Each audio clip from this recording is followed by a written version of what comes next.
Eh bien, rebonjour à tous. Je vous avais dit que je vous accueillerais dans un autre décor la fois d'après. Eh bien, c'est exactement ce que je fais. Bon, de base, je voulais vous montrer le petit jardin qu'il y a derrière moi, qui est mon petit jardin. Alors, je ne sais pas si je peux vous le montrer comme ça. Voilà, hein.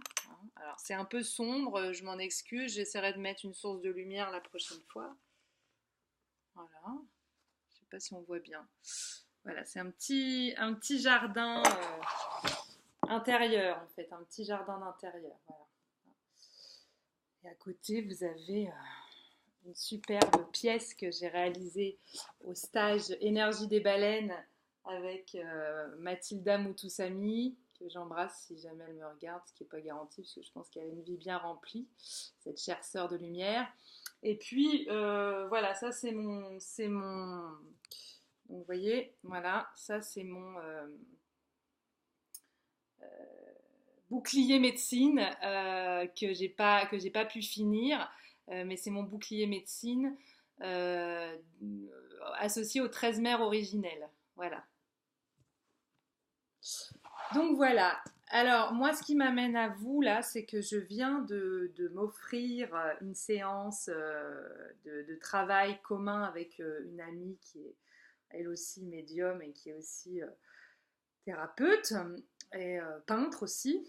Et eh bien, nous avons décidé de faire un travail sur la joie, parce que je l'ai appelé ce matin et je lui ai raconté le film magnifique que j'ai vu hier, donc Le cœur de l'homme.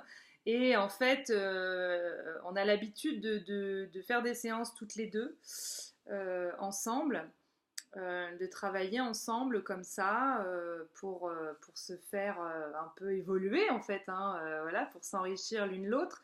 Et puis, c'est vrai que d'habitude on aborde la problématique en fait, je ne sais pas comment vous dire, un peu dans son côté, dans son aspect négatif. Et là on s'est dit, bah, finalement si en fait on travaillait avec l'énergie qu'on n'arrive pas à rejoindre totalement. Donc en fait on a travaillé sur la joie, savoir ce qui bloque en fait, ce qui nous entrave. Alors bien sûr la joie, on la vit, hein, de temps à autre, mais c'est-à-dire comment l'installer en fait, comment en faire un programme qui nous suit au quotidien en fait, hein, voilà.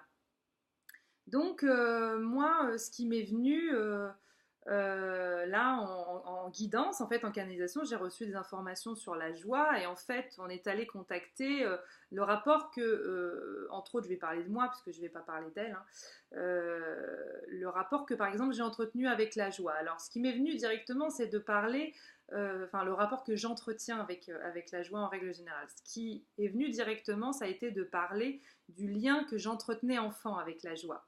Et donc tout de suite, j'ai dit, eh bien en fait, moi, j'avais un rapport ambivalent à la joie. J'ai toujours eu un rapport ambivalent à la joie et étant enfant, je passais par des périodes en fait de grande extase où je me sentais en connexion avec les éléments, avec les fleurs du jardin de mon grand-père, avec les astres. Je me rappelle moi d'être allée souvent voir des spectacles tard le soir avec mes parents, de rentrer à la nuit tombée, de traverser des villes, de voir le ciel étoilé et de m'être sentie en connexion profonde avec tout le cosmos en fait. J'avais des moments d'extase comme ça où je me sentais aussi fortement connectée à mes amis. Quand j'étais en vacances avec mes parents et que je les voyais pas pendant 2 mois, en fait, je me sentais par moments dans un amour vraiment très puissant où je sentais que mes amies n'avaient beau pas être là, elles étaient là quand même en fait. Euh, donc j'ai vécu ces moments de joie intenses. Et puis en fait, si je remonte à quand datent eh bien, des espèces comme ça de moments un peu moins joyeux dans mon existence, eh bien ça fait référence à l'école en fait. Je m'aperçois, alors ça ne veut pas dire que l'école est la cause de toutes mes tares.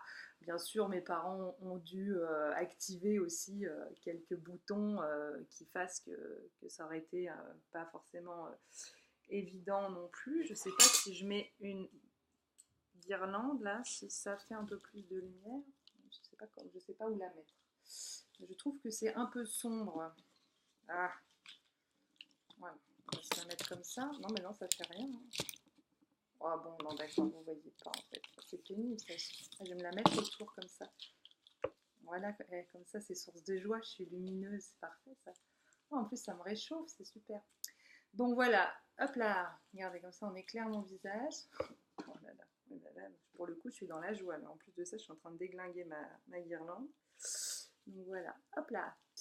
Voilà, donc oui, du coup j'ai réfléchi à ce qui faisait, c'est sympa, ça me fait une espèce d'auréole de lumière.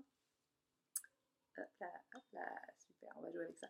Donc, du coup, voilà, oui, je suis allée chercher, du coup, pourquoi est-ce que j'avais commencé à avoir des difficultés avec la joie. Et donc, je me suis rendu compte qu'en fait, ce qui m'avait un peu déconnecté de la joie, ça avait été l'école, le stress que ça provoquait, en fait, de devoir à la cantine manger des choses que je n'avais pas choisies, que je ne voulais pas manger, qui ne me faisaient pas envie.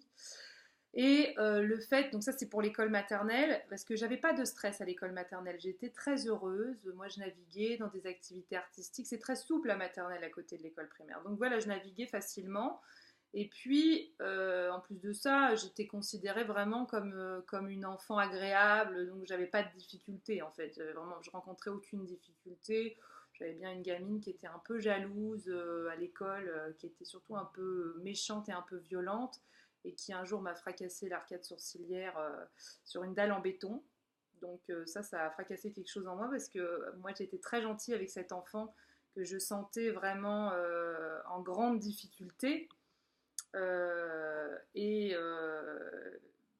quelque part j'étais dans une volonté d'aider mais sans la conscience réellement parce que j'avais 3 ans et demi, 4 ans quoi.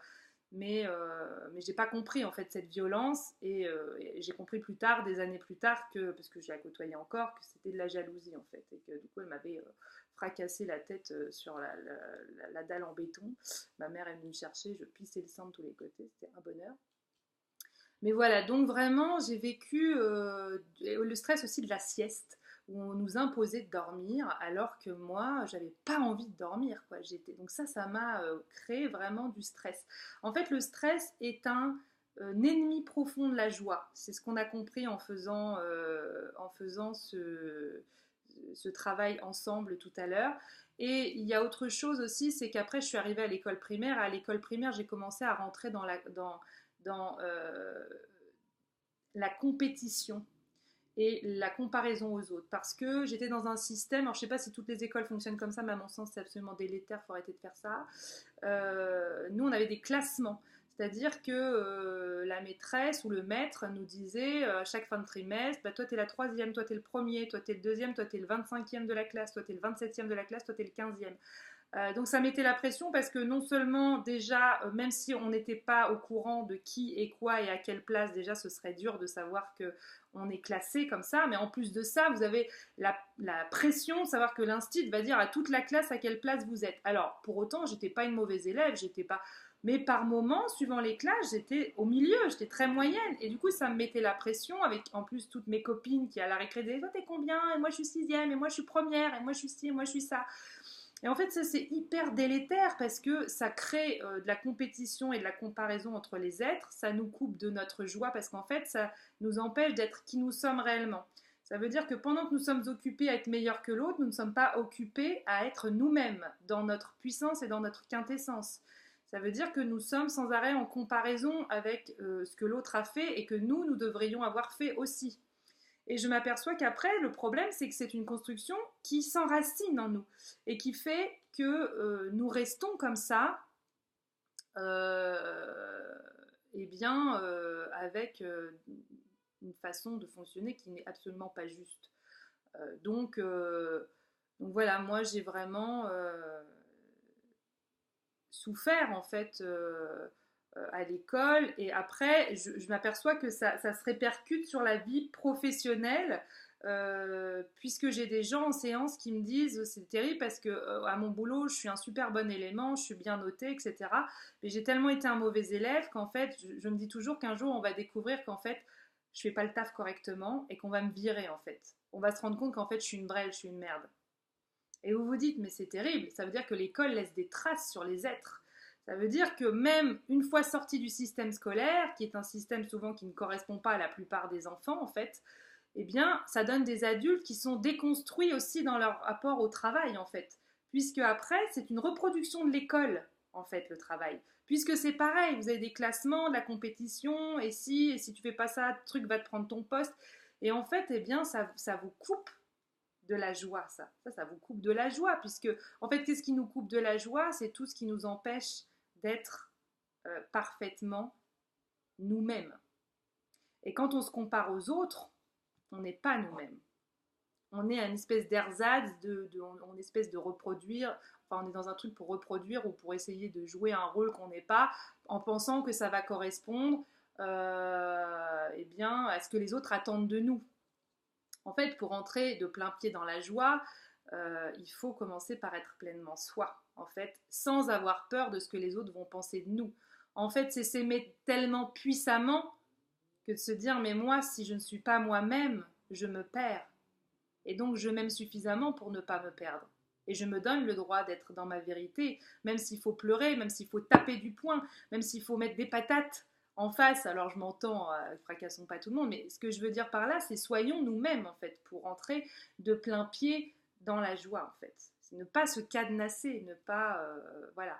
Alors après, est venue aussi la notion, on a fait une séance de plus d'une heure, donc presque 1h30, donc pour vous dire que là je ne peux pas tout faire tenir dans une vidéo d'un quart d'heure, mais il y avait aussi la notion de nos parents ne nous aident pas forcément à être pleinement dans cette joie, puisque même ont des attentes quant à ce qu'on devrait être, et sont dans la comparaison par rapport aux autres enfants qui ont des meilleures notes que vous, ou que ci ou que ça, ils ont peur d'avoir honte.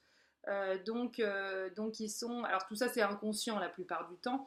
Donc en fait ils vous élèvent avec des codes parce que la peur qu'ils ont c'est que vous ne soyez pas adapté à ce système. Et un système dans lequel vous n'êtes pas adapté, c'est un système duquel vous êtes exclu et c'est un système dans lequel vous ne pouvez pas déployer qui vous êtes en fait. C'est-à-dire que c'est un système dans lequel on a tout intérêt à se déployer de façon cohérente, en harmonie avec nos semblables en fait. Et donc la plus grosse crainte de nos parents, qui est une crainte qu'ils ont avant tout pour eux-mêmes, c'est de faire des enfants qui ne soient pas adaptés à ce monde.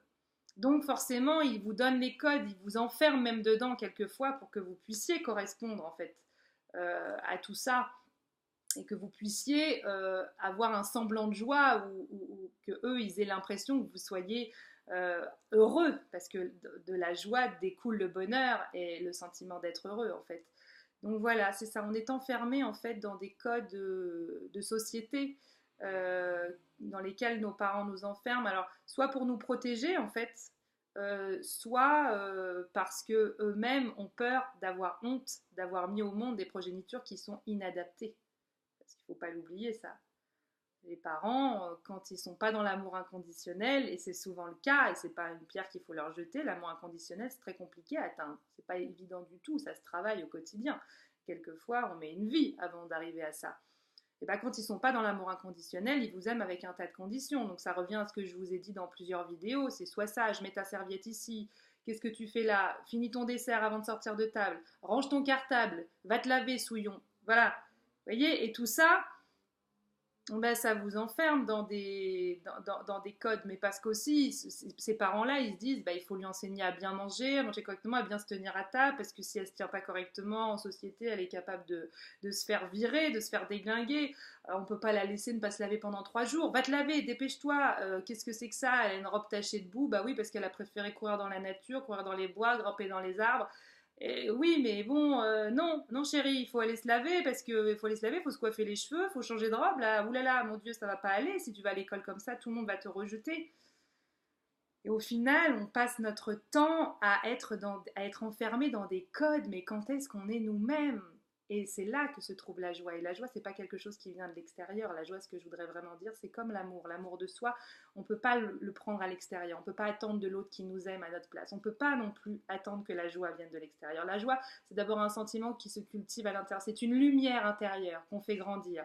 Et la joie, elle se trouve d'abord dans les petites choses. Et parce qu'on accumule les petites choses et le bonheur de ces petites choses, boire un chocolat chaud, se promener dans un parc, aller au cinéma, avoir un moment de contemplation, regarder le ciel, voir une étoile filante, voilà. C'est des petites choses en fait, et c'est tous ces petits bonheurs-là, toutes ces petites joies-là qui font notre grand bonheur. Voilà. Je vous souhaite une soirée lumineuse, ultra lumineuse. Hein. Voilà, je vous montre les piles, je croyais vous montrer la lampe. Ultra lumineuse et pleine de joie. À très bientôt.